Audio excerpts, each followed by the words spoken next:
সম্মানিত ভাইরা আমার, এভাবেই এই ইসলাম বিদ্বেষী শক্তিগুলো আমাদের উপর জুলুম চালিয়েছে, অত্যাচার চালিয়েছে, আমাদের উপর নির্যাতন চালিয়েছে। একমাত্র এটার সুযোগ পেয়েছিল এদেশের আলেমদের মধ্যে দ্বিধা বিভক্ত, আলেমদের মধ্যে ঐক্যের অভাব ছিল। একটা সময় এক একটা ইসলামী দল মনে করত যে আমাকে তো কিছু বলছে না, এখন তো অমুক দলের উপর দিয়ে যাইতেছে, সুতরাং এখন আমি একটু চুপ থাকি। একটা পর্যায়ে দেখা গেছে একের পর একটা দল শেষ, আরেকটা দলকে ধরেছে, একজন আলেম শেষ, আরেকজন আলেমকে ধরেছে, এভাবে কোনো আলেমকে তারা ছেড়ে দেয়নি। সুতরাং বুঝতে হবে এটি হলো ইসলাম বিদ্বেষী শক্তির ষড়যন্ত্র। আমরা যদি সেই ষড়যন্ত্র বুঝতে ব্যর্থ হই, তাহলে আগামী দিনেও আমাদের আলেম ও ইসলামী আন্দোলনকে আরো কঠিন পরীক্ষা দিতে হবে। সুতরাং এখন এই সময় এসেছে আমাদের ঐক্যবদ্ধ হতে হবে, ইসলামের পক্ষে, দ্বীনের পক্ষে, ইসলামী রাষ্ট্র ব্যবস্থার পক্ষে আমাদের ঐক্যবদ্ধ ভূমিকা পালন করতে হবে। সম্মানিত ভাইরা, আসছে সেই দিন।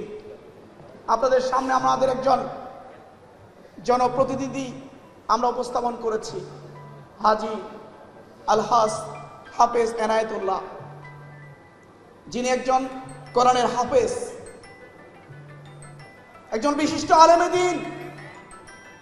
আপনাদের কাছে প্রশ্ন রাখতে চাই, আগামী জাতীয় সংসদ নির্বাচন একজন কোরআনের হাফেজের পক্ষে রায় দিবেন, নাকি যারা হাফেজ নয়, যারা ইসলাম বিদ্বেষী তাদের পক্ষে রায় দিবেন? একজন নামাজি লোকের পক্ষে রায় দিবেন, নাকি বেনামাজির পক্ষে রায় দিবেন? সেই প্রশ্ন কিন্তু আপনাদের সামনে আসছে, সেই পরীক্ষা দেওয়ার সুযোগ সামনে এসে গেছে। সুতরাং সম্মানিত ভাইরা আমার, সময় এসে গেছে। এখনো যদি আমরা বুঝতে ব্যর্থ হই আমাদের কি করণীয় সামনে, তাহলে সামনের দিনে আরো কঠিন চ্যালেঞ্জ মোকাবেলা করতে হবে আমাদের। তাই আসুন সম্মানিত ভাইরা, বাংলাদেশ জামাত ইসলামী কোরআন সুন্নাহর ভিত্তিতে একটি ন্যায় এবং ইনসাফের উপরে মানবিক এবং কল্যাণমূলক একটি রাষ্ট্র প্রতিষ্ঠিত করতে চায়। সেই রাষ্ট্র প্রতিষ্ঠার জন্য আমাদের আলেমরা কাঁধে কাঁধ মিলিয়ে, নিজেদের মধ্যে সামান্য কিছু মত পার্থক্য থাকতে পারে, কিন্তু আমাদের দ্বীন এক, আমাদের আল্লাহ এক, আমাদের কোরআন এক, আমাদের সুন্নাহ এক। সেই ভিত্তিতে আমাদেরকে যদি ঐক্যবদ্ধ থাকতে পারি, তাহলে ইনশাআল্লাহ আমার প্রিয় বিশ্বাস, আমার আলেমদের চোখের সামনে কেউ চোখে চোখ রেখে কথা বলতে পারবে না। সুতরাং আমাদের ঐক্যবদ্ধ থাকতে হবে, তাহলে আমাদের শক্তি বাড়বে। আগামী নির্বাচনে ইতিমধ্যে আলেমরা ঐক্যবদ্ধ হয়েছে, ইসলামী দলগুলো এক কাতারে সমঝোতার ভিত্তিতে আগামী নির্বাচনে যাওয়ার সিদ্ধান্ত গ্রহণ করেছে। আগামী জাতীয় সংসদ নির্বাচনে ইসলামপন্থীদের জন্য, ইসলামী দলগুলোর জন্য একটি মাত্র ভোট বাক্স, ব্যালট বাক্সের জন্য আমরা প্রস্তুত রয়েছি। আপনারা কি রাজি আছেন?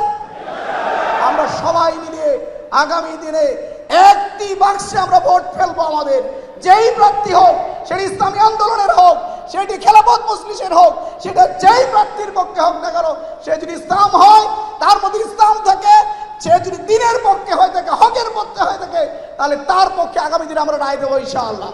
আল্লাহ আমাদের সেই তৌফিক দান করুন।